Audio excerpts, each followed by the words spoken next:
September. Kaso, nung una kong punta, wala akong nagdala. Ano. Ngayon, ano yung dinaramdam mo? Ngayon, hyperextend sa basketball. Ano yung pinaayos mo sa akin dati? Ito, tuhod. Ngayon, wala akong dala nung una. Kaya parang tinapa mo lang muna. Sabi ko, parang may natira. Ito, dito banda. Hyperextend? Oo. Kailan siya sumakit ulit? Kung November ka galing? Hindi nawawala. Master, pag aapak ako ng ano, nakdad. Yan, meron siya dito. Meron si Jan? Okay, sige. Tapos, pagtatalon ako, yan, ito to, ganito. Yan, masakit ito. Dito. Okay. Yan. Parang naglo-lost power o hindi, masakit talaga? May kirot parang naiipit. Parang naiipit. Ito, may pag ginawa ko. Ba't di mo binalik? Kala ko po okay na eh. Kaya lang, hindi ko pa siya malaro ng basketball sa ngayon. Pero kung jogging pwede. Kaya lang pagka yung papersa na, yan, masakit. So, ang ibig mo sabihin, nung unang mong pinunta rito, malala yung una. Malala nung una. Ngayon, medyo okay siya, kaso hindi 100%. Okay. Nagets ko na.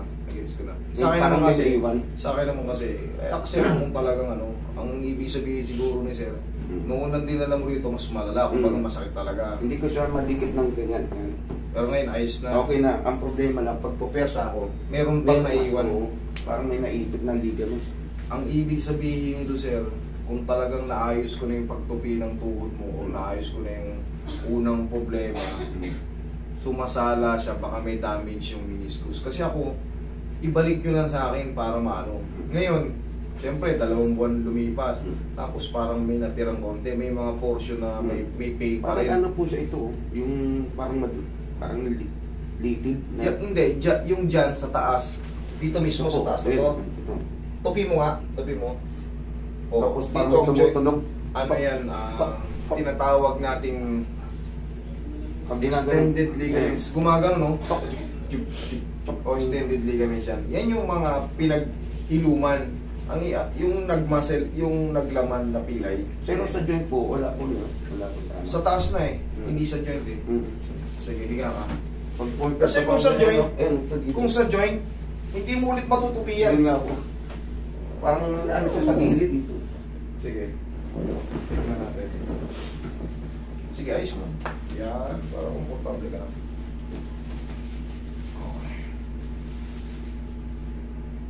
Parang matlipid siya na pag ginanong ng mat.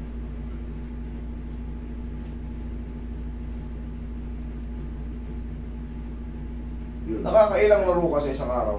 Dati po, ngayon hindi pa ako nakalaro. Dati 2 hanggang 3 eh. Simula, yan, masakit po yan. Yan. Pain marking. Yan po, yan. Sa joint pala. Sa rugtong lang pala. Kasi hindi mo pinipinduin yung joint kanina. Siyempre, hanapin mo yung ano. Meron po dyan. Malalaman mo kasi. Paikot. Sa joint. Pagka, yan. Pero pag wala sa joint, mas madali. Pero pag sa joint, siyempre, medyo mas mahirap. Bakit? Dugtungan yan eh. Hindi natin alam kung kung alin doon. Hanggang ngayon nga po hindi ko pa siya malaro. Pero kung jogging, wala problema. Ayan. Pinakira natin. Pindutin ko ulit ha. Yan. Okay. Yan ha. Sige. Alugin lang natin. Tapos, parang...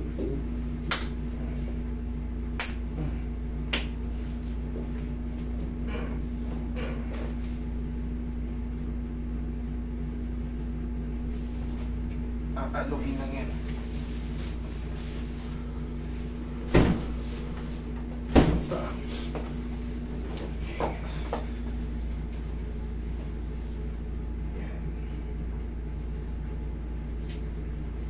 Iyok mo nga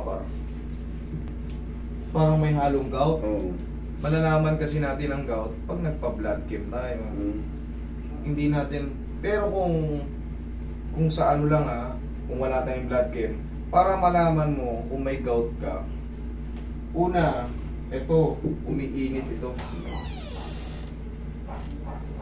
Tapos pwede ka na maglaro. Wala naman nakama po sa ano yun, sa game. Okay naman. Hindi, nagkaroon ng ano yan. Sa ano kasi, sa x-ray, medyo limited na yung pinagbabasihan lang doon yung formation ng buto. Pero limited yung ano natin dyan. Kailangan kasi yan, MRI, para malaman natin kung sa nakaraang injury mo, kung may punit ba yung ACL mo, MCL, LCL, PCL, marami dito. MRI po. MRI kaso medyo may kamahalan lang yun ang totoo. Pero syempre, tignan muna natin. Huwag na natin i-assume yung mga punit-punit na yun. Tignan natin. Hindi naman po siya totally masamang ano eh. Parang, tingin pa nga konti. parang pitik lang. Yung buong bigat ko lang yung na ano niya. Kaya pala, no, kumbaga, hindi talaga siya totally masakit, may portion lang. Okay. Pag itatanong ko lang siya doon mayroon sakit. Pero Subukan mo muna mag-bike. Bike. Kasi baka naging weak yung mga laman-laman mo eh. Subukan mong mag-bike. Kahit pa paano, mag-bike ka hanggang 2 linggo, 3 linggo, i-bike mo para... Pag nabibend siya, doon parang may umaano yung pag nabibend. Sige. Yung may kita. Tingnan mo ako, ayan ito. Ayun yung marker. Konti, may konti pa. Konti? Oo. Okay. Konti pa raw, sige. Okay lang. Pero hindi na katulad kanina. Na talagang masakit. Konti pa raw. Nihilot ko siya, master, eh, pag ano. Tapos pag malamig. Ganito lang, pag hindi kayo marunong maghilot, ganyanin nyo lang. Ganyanin nyo lang, oh. Pag malamig yung Hindi na kailangan diinan. Ganyanin nyo lang, oh. Pag malamig yung panahon, parang kumikilot. Kikis-kisin nyo lang. Baka na may na-arthritis ka. Pag malamig ang panahon. Bakit nerve na rin eh. Matagal-tagal na hindi naka-exercise. Okay, pindutin natin ulit. Yan, parang ano na. Wala. Oo. Ayan, oh. May marker yan. Baka sabihin nyo. Oh. O yun dito. Wala. Testing mo nga.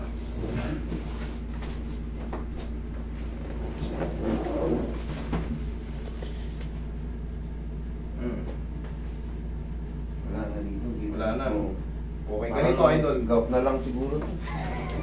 Yung gout, Dito. alam mo, sagot sa gout. Ako hindi pa ako kumbinsido sa gout ha. Baka arthritis yan eh. Ang gagawin natin dyan, para magpaka-sureball ka, celery.